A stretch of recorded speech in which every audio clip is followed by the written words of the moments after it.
La RTQS vous invite à suivre son nouveau magazine Tolobela. Tolobela quoi? Tolobela. Mais Tolobela nini? RTQS swag.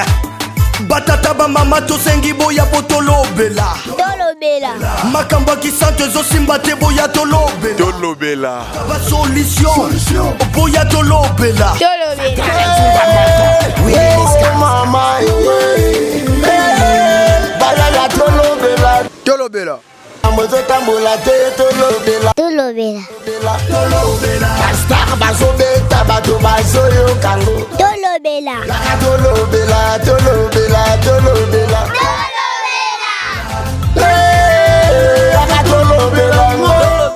Tolobela. Tolobela. Esengo mingi etondisa makangai na motema koyeba ete ba amoureuse nyonso tu ya magazine Tolobela boza ebele pona kolanda magazine bino ya 100% proximité magazine oyo etondana yango bolingo pona vie sociale ya peuple congolais mbote na bino ba bonso oyo boselengwani etuluku pona kolanda magazine totombele bino bolandi malamu. Magazine Tolobela matondo mingi na yondeko ozalaki libanda tala ndenge okiso ya magazine Tolobela okokite obendi kiti na kati ya ndaku pozala informé na biete ne bandeli ozoki mbote na ngai te na pesi mbote ya mibale polo bateke apo asali injustice tofongola basango na biso ya mokolo malelo epai wapi excellence Antoine Gonda Mangalibi akendaki bongo ko déposer candidature na ye na bureau ya Seni na impact na idéologie. Reportage signé Herval Binonga.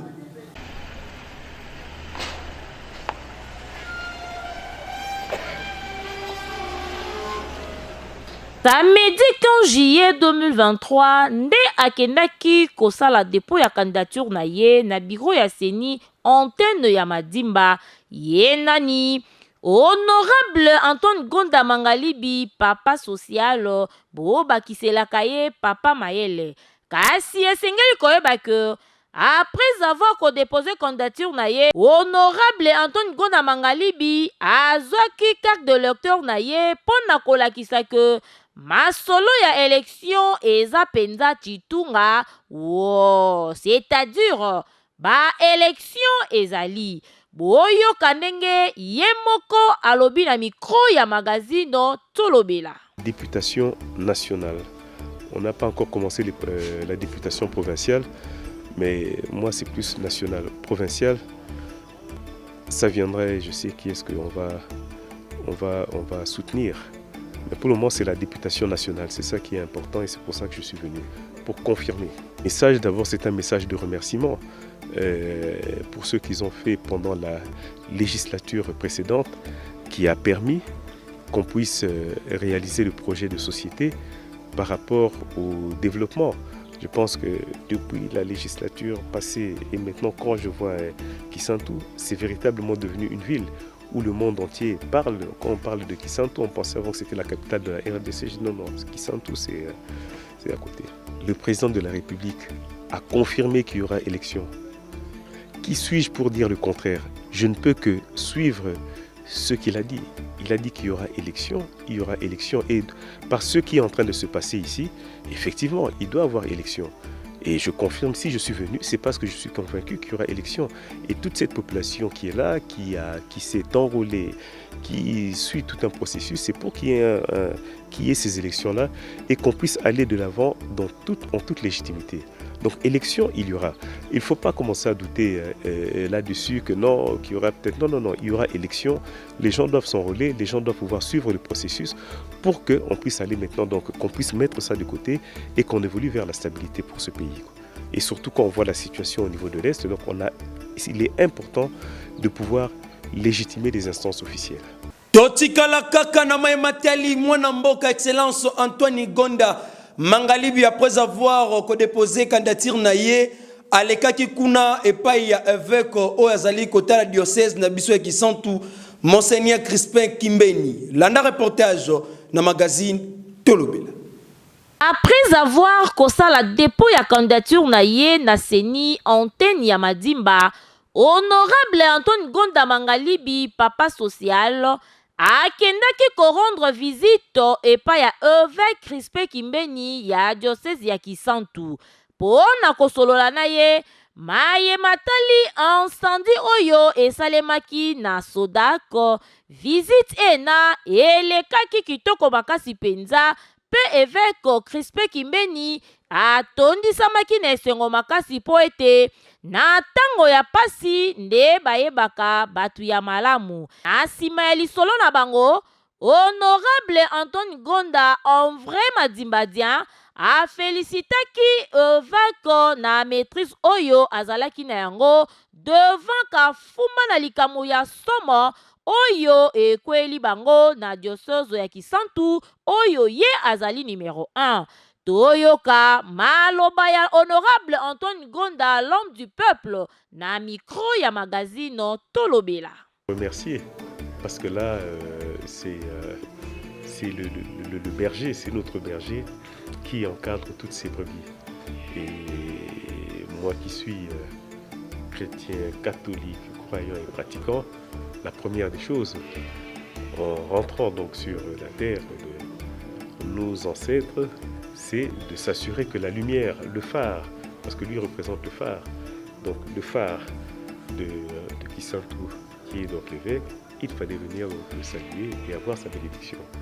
Je crois que, comme lui-même a dit, bon, ça ce n'est pas une histoire politique, mais c'est d'abord, je dirais, c'est une tristesse, mais j'ai senti que lui est resté très très objectif, en se disant que oui, les problèmes arrivent, mais il faut aller de l'avant. Donc la vision qu'il a de pouvoir développer Kisantu à travers la Soda, qui est pratiquement, c'est un monument, la vibration positive qu'il a, il nous l'a transmis et certainement que nous allons tout faire pour pouvoir donc accompagner, à pouvoir remettre ça.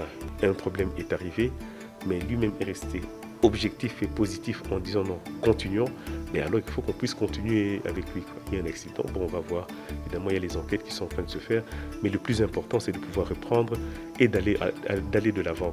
Et je dirais même qu'il m'a rappelé le Christ, qui disait à ses disciples quand ils essayaient donc de pêcher et tout, ils ne parvenaient pas à voir les poissons, il a dit non mais allez-y à tel endroit, et puis à la fin il a dit non, Dukinaltum, toujours plus haut, c'est ce qu'il a dit.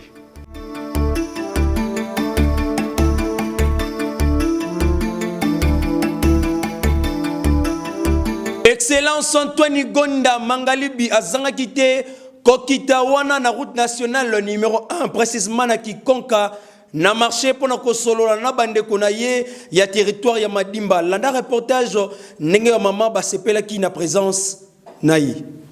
Sima ya ba démarche nyonso azalaki na yango nani wana mwana mboka Excellence Antoine Gonda Mangalibi akiteki na marché na biso Kikonka pona kokutana na bandeko na ye, ba mama, ba papa, et puis na bana na ye, tala, na kokoma na ye na marché Kikonka, ayambama kitoko, et pa ya bandeko na ye, ya territoire ya Madimba, impact na idéologie, zwa bango mobimba, ndenge ambiance, ezalaki ya gogo, tango bamonaki, ndeko na bango, ya territoire ya Madimba. Les amis de Roger Gonda, bazalaki bongo invité, na culte d'action de grâce au elekaki na église Maos na ordination ya évêque na biso ya sika na kombo ya Ndwalu Ndombi Olivier elekaki na impact na idéologie la na reportage oyo.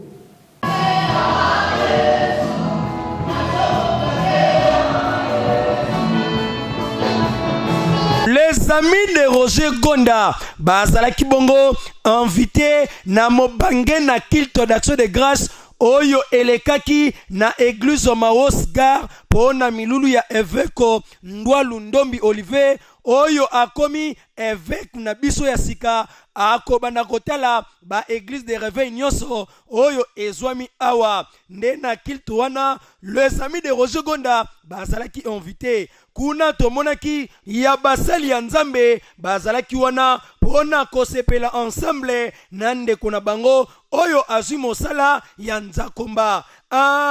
kilte yina elekaki na impacto na idéologie nzoka nde na kati kuna tomonaki Monsieur Prodige Miangu akendeki kosala animation pona toujours lokumbu ya Nzakomba. Et puis délégation les amis Roger Gonda ezalaki bongo Monsieur Amos Zerode Andi Lubaki et puis na Monsieur Prodige Miangu bangonde ba représentaki les amis de Roger Gonda ne kuna na suka ba konzi tope eveko azangaki te ko remercier les amis de Roger Gonda pona ndenge ba ko répondre invitation. Antoine Gonda et les amis de Roger Gonda. Vraiment que le Seigneur vous bénisse abondamment. Ils sont nombreux à être invités, vous avez suivi. Mais eux ont manifesté qu'ils sont toujours à côté de nous. Et nous leur devons de la reconnaissance. Nous prions notre Seigneur qu'il bénisse vos entreprises et que vos projets aillent grandissant au nom de Jésus-Christ. Que le Seigneur bénisse toutes ces participants. Vous avez laissé vos occupations, vos différentes occupations. Vous avez manifesté l'intérêt d'être là pour honorer notre Seigneur. Que le Seigneur vous bénisse éternellement.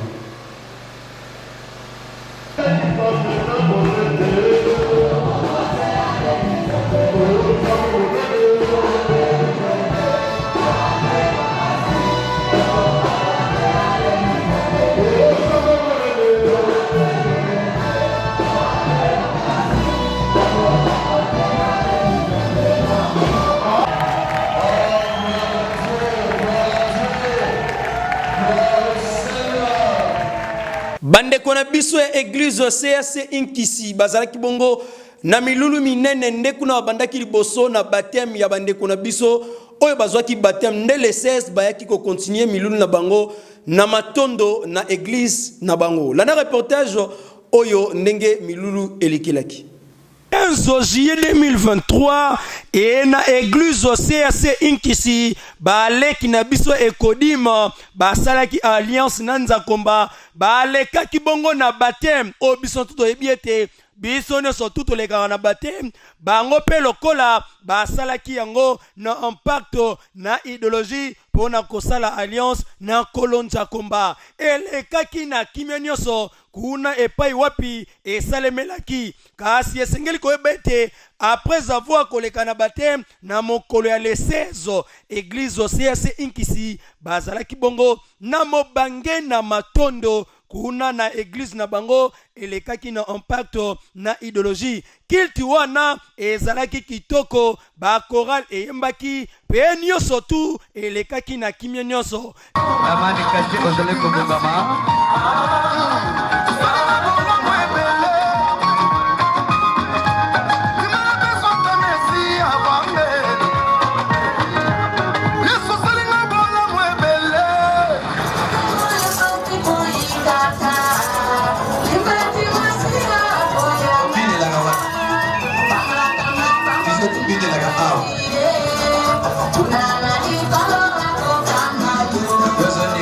That's his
maboko makasi.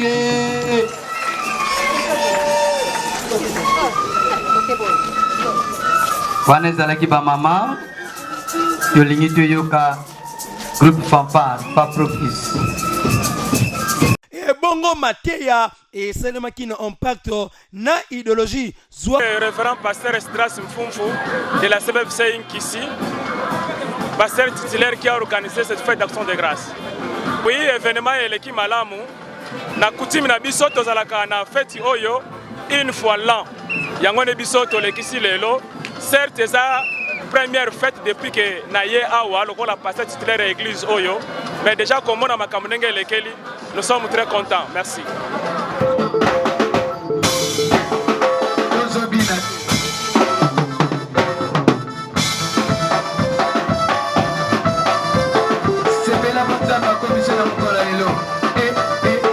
Fondation Michael Lukoki bakitaki bongo na cité ya Quintano, précisément na quartier Kimbondo, na quartier Carrière, pour na kosunga population oyo banyo kwa makana likambo etali baterase. Landa reportage ya magazine Tolobela. Ezalaki bongo le 14 juillet 2023 et pa wapi Tromoni Fondation Michael Lukoki mwana mboka bakitaki na quartier Kimbondo, précisément na avenue Mandrandel pe avenue Masiala et pa wapi ba yoka kimbele population ete kotoyo na série en vula ba mama bakimaka bakiti epolaka na bamai et puis télévision kutu ya kolobelate nde yango bomoni équipe mobimba ya Fondation Michael Lukoki bakitaki awa pona kotela baterase yango nini bakoki kosala po ata mvula ya makasi ba mama pe ya papa bakima lisusu te kasi esengeli koyeba ete ezalaki akompanye epai na ye moko mama Mfulu Masaka yende akompanyaki délégation ya Fondation Michael Lukoki po bakita na ba avenue oyo ezomi na quartier Kimbondo. Kasi bondi melangai première pierre et salemaki epai na ye moko mama Mfulu Masaka ne aposaki première pierre pona kolakisa na population ya Kimbondo ete misala kala trote ezo salema abandaki na avenue Mandrandel et puis ekende kosukela na avenue Masiala. Kasi yambo nyose banda apesaki lokumu na bakoko epai wapi ntsamba epesamaki kasu epesamaki epi tondo pe jakoko ezanga zwa communication na yemoko epi na population ya quartier Kimbondo. Population oyo ezali ko souffrir awa et souffrir makasi pendant des années. Lelo Fondation Michael eye parce que Fondation Michael ezali pour le développement tomosono et sengeli que na 21e siècle ndenge tozali madimba 110 ans d'existence mais tozana babalabala ezangi ba pont lelo solo ya ba pont et bandi avec Fondation Michael en tout cas to ezali lokola toyembaka na hymne national na biso dressons nos fronts bana Madrandele bana Masiala bana quartier Kimbondo tout dressons nos fronts longtemps courbés longtemps courbé tozalaki boye mais sikoyo to tango to bana ko telema tango to bana ko kende to ko banga eloko moko te oto ko leka kaka tout droit keba eza lisusu merci ba Michael unuzina jamu mama kilunza to bidi mfoto mato ma fwari ngebu wisi musandi kuyireka keke fu tariki fu bituku mvula oyi nokane betu kun lupangu katulana kutuku nzila bana tuditola na zulmesa masama kotele mananzo kabumbweni nge Michael wisi nge Fondation Michael wisi kibeni kiesi kibeni kilungi dingi talambe ba mama tukumi kadu siko dari ngoli suku sako ndeto na una kidinki twesebuna katuleni lana diaka bona bungina bo kiesi ben kilungidi ki ben go go bampanga bakala kiesi ben kilungidi kasi Fondation Michael na onyo sazosala biso yango tozo lukaka penza ba développer ba quartier na biso parce que ba quartier baby moyen kutute biso nde toza boy to dinda kama kasa akutu to sotaka na donc moyen kutute tozo bukana donc en tout cas na sepeli na acte ya sali esukaki kaka na quartier Kimbondo te bakendeki kosukela wapi na quartier Carrière précisément na avenue Kabamba biso nyonso toyebi terrasse oyo monene oyo ebele baya bakenda bapesa bapromesse de rozonga bazonga te kasi Fondation Michael Lukoki balobi ete biso tokosala yango po eza intérêt ya population tala awa pe lokola première pierre et salemaki na présence ya population ye moko maman Ful Masaka nde apozaki première pierre et puis basalelaki pe bokoko ntsamba epesamaki makasu epesamaki pe population basepelaki nzela oyo ekata na banda kala tokoma na pasi tosepeli ndenge yo ye obongisila biso nzela oyo kuvie sunga biso baka makolo mama oyingela lombango na ville province ya Kinshasa epai wapi peuple congolais bazolela sekolela na liwa ya mwana mboka excellence Chérubin Okende oyo bakene ko retrouver corps na ye na kati ya mutuka tala ndenge tiki pasi na peuple congolais reportage ezalaki na tongo makasi ya jeudi 14 juillet 2023 nde bakinois bayaki bongo découvrir nzoto ya député national pe ministre ya kala ya transport mwana mboka Chérubin Okende sans vie topé ezanga bomoi makila na nzoto attaché na ceinture de sécurité na kiti na ye ya mokumbi na kati ya jeep na ye na balabala poids lourd en face ya CEP liboso ya garage de Kinshasa. Selon basource na biso balevaki euta mokolo ya mercredi 13 juillet 2023 na ba après-midi na lopango ya cour constitutionnelle epai ya bato oyo bayebani te na tango akendaki bongo kokota lettre ya report tope ya bopusi invitation oyo moko ya ba juge ya cour constitutionnelle apesaki yango esali pasi makasi komona ete député national en fonction pe ministre ya kala azala froidement abattu boye esengeli koyeba ete Chérubin Okende azalaki ministre ya transport voie de communication pe désenclavement na compte ya ensemble pour la république ya mwana mboka Moïse Katumbi bongo sima ya komona ete Moïse Katumbi kobendana na union sacrée yepe sima ya kozwa mort d'ordre adeposaki démission na ye mpona kotalisa fidélité na ye na parti pe na leader na ye Moïse Katumbi na décembre 2022 baimboka bazali kosenga ete enquête ya solo ekoka bongo kosalema po ete bato ya mabe ya boye bakoka bongo kotiama maboko ngonga ebeti Tojonga beko jonga na Congo central, précisément na route nationale numéro 1, tolobela likambotali embouteillage oyo tongo midi pokwa. Tebaka tenini salaka ke embouteillage continué na route nationale numéro 1. Landa reportage oyo.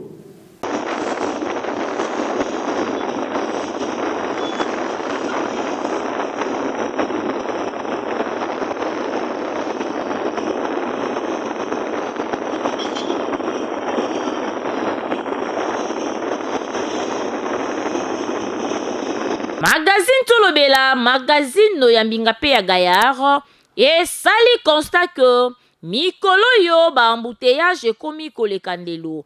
Na route nationale numéro 1, ezo pesa pasi surtout na ba commerçant oyo ba tekaka ba périssable. Même ba passager ezo sala vraiment mawa mingi. A remorque komi ko sala ba accident neti na film presque chaque jour nzela ezo kangama na ba embouteillage.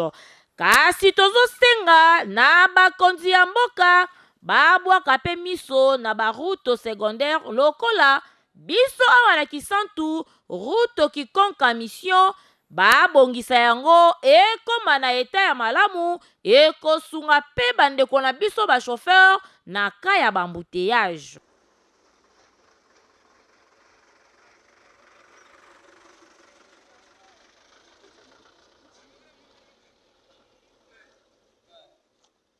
Bela likambotali accident de circulation na route nationale numéro 1 excès de vitesse et meminde ko oyo na liwa. Landa reportage pe commentaire signé Kevin Fatak.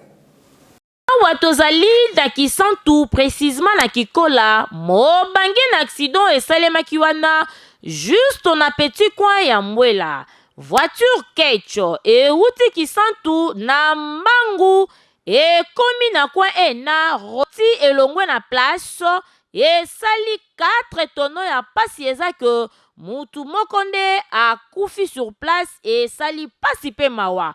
Boyoka ndenge batu ba expliquer na micro ya magazine Tolobela.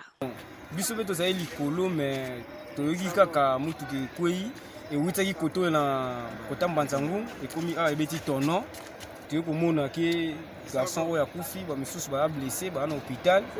Chauffeur azali na pesa. Keba. Chauffeur da azali. Chauffeur da ana pesa. Chauffeur ana pesa to kangaki ye. Ida na pesa. Et quand que biso pe to ça ba champion. Ba mettre volontaire ya mboka oyo. Volontaire ya mboka oyo to sala na linga mo imité. Ok. Merci. Pour la vitesse, ça la guinée. Pour ça la guinée, mon comme tout est là. Tout y était et le comment discuter. On n'a yaki révision. Il n'est pas qui est vitesse, ça la guinée yango. Tout est salé ni mbala moko. Mbaluki. Na minute notre tika 2 personnes en hôpital. La grave. Mon koye a kufi. Mais tu as cadré dans nous bazala qui n'a pas moyen. Tout ce qui va en hôpital. Mais l'autre aussi, on a en tout cas, il faut, niveau de PCR, vous allez toujours attendre un accident sur le salam. Peut-être que vous n'avez pas un coup final. Mais quand il est belé, ceux qui sont là, bateau est libre. Beaucoup de temps, il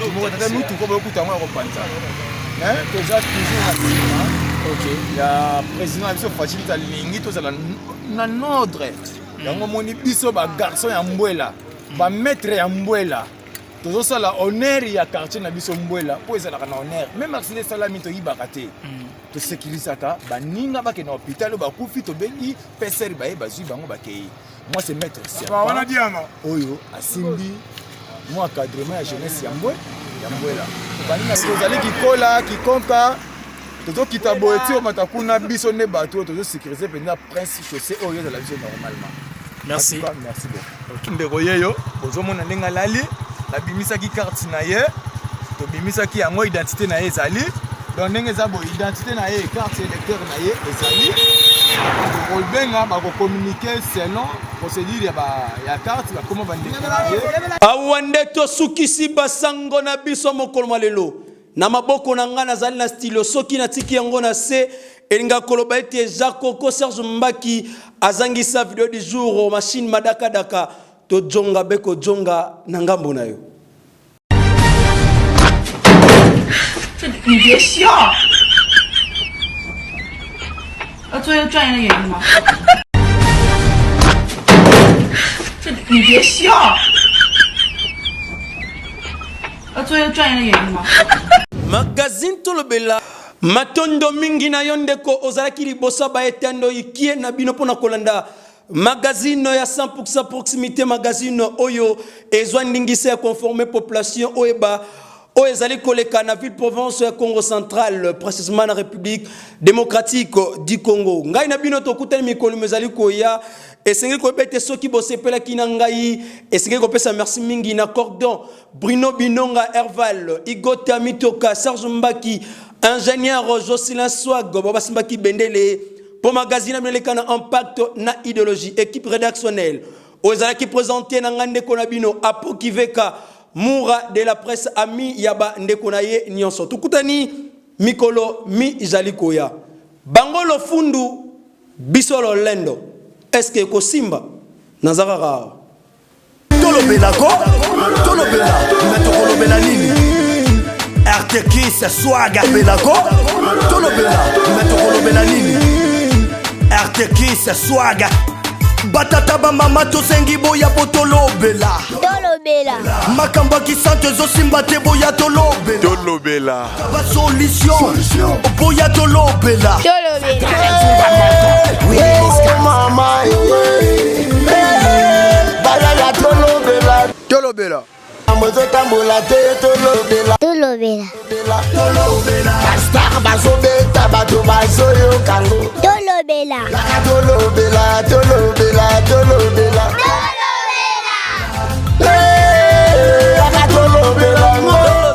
tolobela tolobela